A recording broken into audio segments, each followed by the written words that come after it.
Good afternoon. You look great. You look beautiful as well.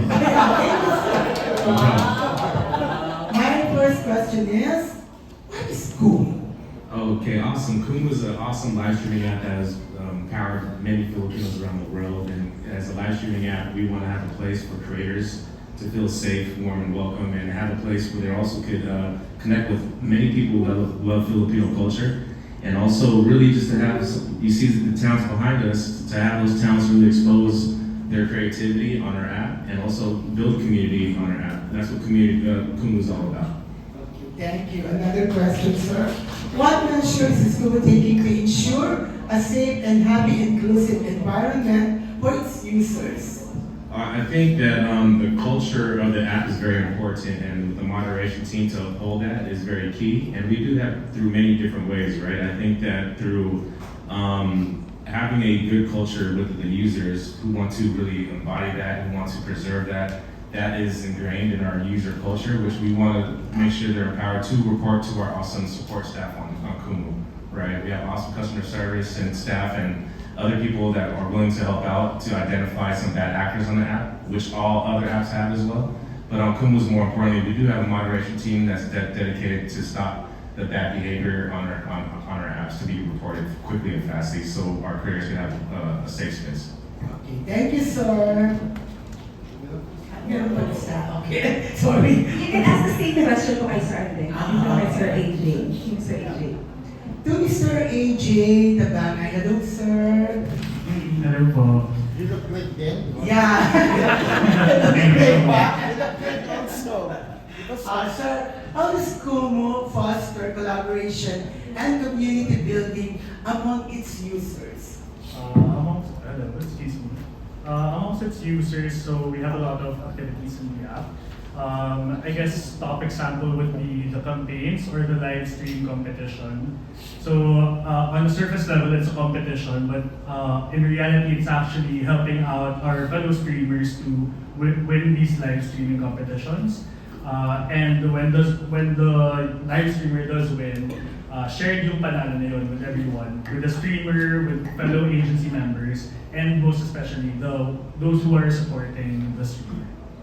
Thank you. Thank you so much. Next question. Sir, si Ma'am Martin. Hi, good afternoon po. I'm just curious kasi is this a relaunching of the Kumu? Kasi before, di ba, Kumu is parang well-known na siya. Nung unang nilaunch siya is talagang ang lakas ng dating niya. And what happened? Kasi let's face it, ang daming after Kumu, ang daming nagdatingan. May TikTok and ano yung isa? Bigo. So parang biglang, hindi naman naglaho ay parang nawala talaga yung Kumu sa kaanohan namin. Kasi noon, sa Kamalayan. Sorry pero yun yung na-feel ko kasi before talagang active yung Kumu, ganun kadalas ako nakakapanood ng mga ano yung program ba yung tawag or something, you know? Yeah, I mean, so you mentioned some other apps, right? And we're in the same market, right? But we're still here. We're celebrating our Kumu 6th anniversary next month, and we're really excited about that. But it's not relaunching, we're celebrating our 6-year anniversary, right? So that's very, very important for us, and I can't wait to celebrate that next month, okay? And it's been one of those things where, you know, we see the trends in the market, but we're still there as far as becoming the top Philippine live streaming app, right? Where you see other apps, where are they based at? Okay?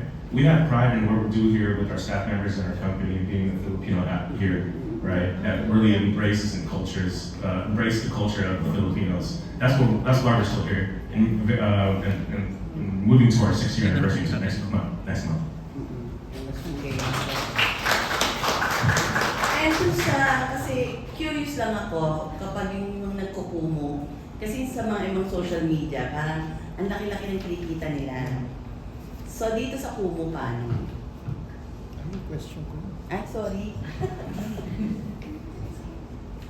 Sorry, yes, a question about earning. Yung earnings, Yeah. paano yung ano? Kasi di ba, yung ganun sila kaano na nung mga ibang social media apps and then ang laki-laki ng kinikita nila na talagang halos lahat may engganyo to do that app. I think I will answer. Hello, Vitas. I'll answer the questions from. Actually, it's not about hyping how much the host getting salary. It was true, and it was proven because we already experienced when the day started in Kumu. Actually, we are so very proud. We are under of the Kumu because actually we and Kumu, I can say from my part, I can count myself as a Kumu because why? I believe the mission and vision of the company, and Kumu has a license and office in the Philippines versus other apps that they don't have. That I can say, this is proudly I'm Filipino, this is Filipino apps. And we are not from the Philippines. We are nationwide. Thank you. I'm asking those questions kasi nga, nung una kayo ni-launch, talagang umanga ako dun sa Kumu. Kaya kung ano yung, hindi nyo ano yung questions ko, curious lang ako kung ano talaga nangyari. Actually, the other people can answer, but I'll give you answer from my personal. Because when the Kumu started as a collaboration with the artists and the TikTokers or influencers, the good things happened last year. The Kumu go beyond the expectation of the people. They go to the extra miles. Even they are not popular, they are not famous, they go with you. Even normal people, they can be part of Kumu. Regardless what is your age, what is your gender. Even you have a talent, as long you are good people, you are welcome to Kumu. Maybe just to add to that, so Kumu is primarily a community building app. So I guess versus other apps, you wouldn't see like yung vast reach or something like that. But what you will see here on Kumu is that interaction that you have with your watchers, which other streams, which other social media apps don't have. The mere fact of entering a stream and being able to say, "Hello po ma'am, welcome to my stream." Oh, live siya. Because it's live. Sinasadya po siya ng ating mga manonood. So on a surface level, it's that. With earning-wise, with what you asked, at the forefront po, yung mga nanonood, maaaring magbigay ng virtual gifts. Then that itself is earning. Pero meron din po tayong offer na dun sa sinabi ko kanina, live streaming competitions. Doon naman po sa competitions, it goes beyond monetary prizes. So ito pong streamers natin, nalagay po natin sila sa isang billboard, sa isang music video. Since na hindi pera-pera lang, pero that opportunity to be part of something bigger. So medyo ganun po yung Kumu World. Thank you. With live streaming on Kumu, yes, you can earn a lot on Kumu, right? And also think about your experiences and opportunities you can also get out of Kumu.